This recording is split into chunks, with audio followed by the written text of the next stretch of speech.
Progressive discipline is a series of clearly defined steps for managers to take when faced with employee performance or conduct problems.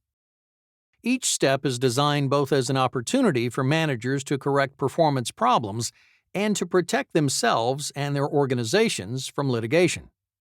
Each step in the process is progressively more serious and leads to the final step of termination if the employee's performance or conduct issue is not corrected. The number of steps used in the policy is less important than how the steps are used. Progressive discipline is most effective when each step is taken as a serious opportunity to correct employee problems rather than to simply apply discipline. Improving employee performance reduces turnover, increases productivity, and leads to greater success as an organization. Additionally, if the employee's conduct fails to improve, this genuine effort is looked upon favorably by the courts should litigation arise.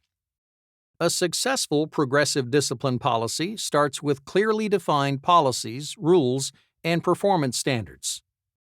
When policies or rules are violated or performance standards are not achieved, employees will know that they will be held accountable in the same consistent manner as their coworkers. The progressive discipline policy itself must be clearly defined and follow the same steps every time. Using the policy in an inconsistent manner is counterproductive to solving performance issues and could lead to the legal troubles that the policy was designed to alleviate.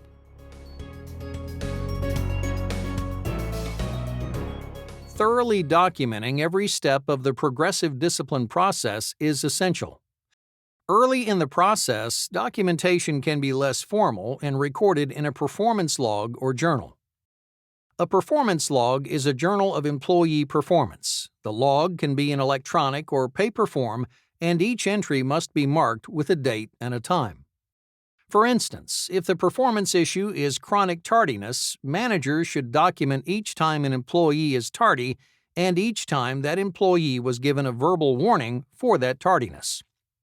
In the more formal steps of the process, documentation should be much more official and detailed, but in either case, it's critical that documentation contain only job-related facts and not emotional judgments. Job-related facts are more effective when resolving performance issues, and emotional judgments reflect poorly in court if documentation is subpoenaed in a lawsuit. Emotion plays a large role in progressive discipline. Managers are human, and they are not immune to emotional decision-making. However, managers are held to a higher standard by both the courts and their organizations. Making rash or emotional employment decisions almost always leads to an undesirable outcome.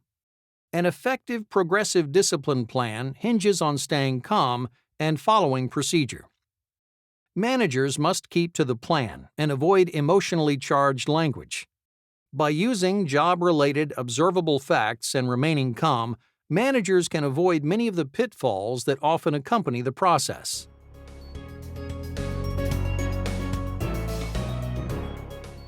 This course details the most common steps used in progressive discipline policies. Not every performance or conduct issue leads immediately to formal progressive discipline. Issues such as a temporary decline in productivity, tardiness, or a minor safety violation should be handled in a less formal manner when they first occur. An initial counseling session is an effective way to informally resolve a minor performance issue. The counseling session should occur in private and provide a thorough explanation of the problem using the performance log if necessary. When confronted with documentation, the employee is less likely to become defensive or combative and more amenable to correcting the issue. Communication is essential in all steps of the process, including the initial counseling session. The feedback received in this session may enable the manager to correct problems immediately. For example, there may be something beyond the employee's control causing the issue.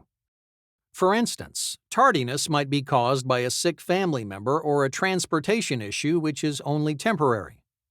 Often, employees will reveal something that their manager is doing that's inhibiting their performance, and a simple fix will solve the issue. Once they receive feedback, managers and employees should work together to establish a plan to resolve the issue. Coming to a mutual agreement will give the plan a better chance for success. The plan should focus on specific steps and have a specific date by which the performance problems must be resolved. Generalizations lead to misunderstandings. For instance, starting today, mandated workplace safety rules must be followed 100% of the time, rather than you have to get better at following safety rules. The second statement is open to interpretation, while the first statement leaves no room for confusion. Lastly, document the counseling session in the performance log. The date, time, and a thorough account of the meeting should be noted. If the initial counseling session does not correct the performance issue or the problem is more serious in nature, then the next step is a formal oral warning. This warning should be given in a private location in job-specific language. Avoid emotional or personal language and focus on job-specific facts. Stress the seriousness of the situation along with the consequences of failing to improve the issue. Focus on correcting the issue by detailing the specific steps needed to fix the behavior, along with a date by which the issue will be corrected. Encourage feedback and, if necessary, agree on a different course of action. Working together with the employee is always the best path to a successful resolution. Schedule a follow-up meeting and thoroughly document the meeting in your performance log. While most oral warning meetings run smoothly, there will be occasions when the employee does not agree with the assessment or documentation. When this happens, note the employee's objection and offer them the opportunity to appeal to a higher level of management or provide a written rebuttal for his or her file. It's important the process is fair and open. The formal written warning is an official document that will be placed in the employee's file. The serious nature of the formal written warning should be clearly addressed. The warning should be written with job-specific information, a date by which the performance issues must be corrected, and the penalty for not correcting them by that date. Finally, the document must be signed by both the manager and the employee. Documentation that an attempt was made to correct performance issues is a critical defense in the event of a lawsuit. An honest, open, and fair approach is always the best policy. All documentation pertaining to the performance issue or violation, such as sales figures, production numbers, or the manager's performance log, should be presented at the meeting and kept in the employee's file. At every stage of the process, the focus should be on correcting the problem and retaining the employee. Continue to solicit feedback and openly communicate with the employee to create the best plan to improve performance. Adjustments and corrections to the original plan should be made if necessary.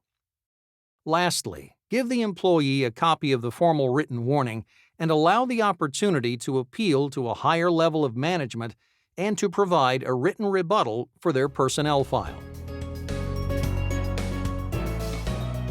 The final written warning is the last step before termination and the last chance for an employee to improve performance and/or conduct. This final warning must state that this is the last warning before termination and clearly detail the steps needed to remain employed. Both the employee and manager must sign and date the warning, and it must be placed in the employee's permanent file. Managers should still be open to feedback from the employee and be dedicated to correcting the performance or conduct issues that led to this step. However, the very serious nature of the final warning should be communicated to the employee. This step gives the employee the opportunity to remain employed or to end the employment by not resolving the problems or conduct that led to this stage. If all the steps in the progressive discipline policy have failed to improve performance or conduct, then termination is the last step in the process. Terminations should not come as a surprise to employees because they have been included in every step of the process and have been given every chance to succeed. If all the steps of the progressive discipline process have been followed and thoroughly documented, managers and their employers should be on solid legal ground. However, the serious nature of a termination requires further legal guidance. Before terminating an employee, seek guidance from the Human Resource Department or an attorney.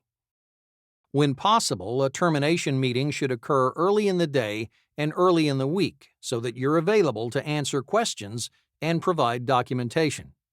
Even within a progressive discipline system, terminations can be very emotional for both managers and employees. Treat employees with respect by being honest and direct.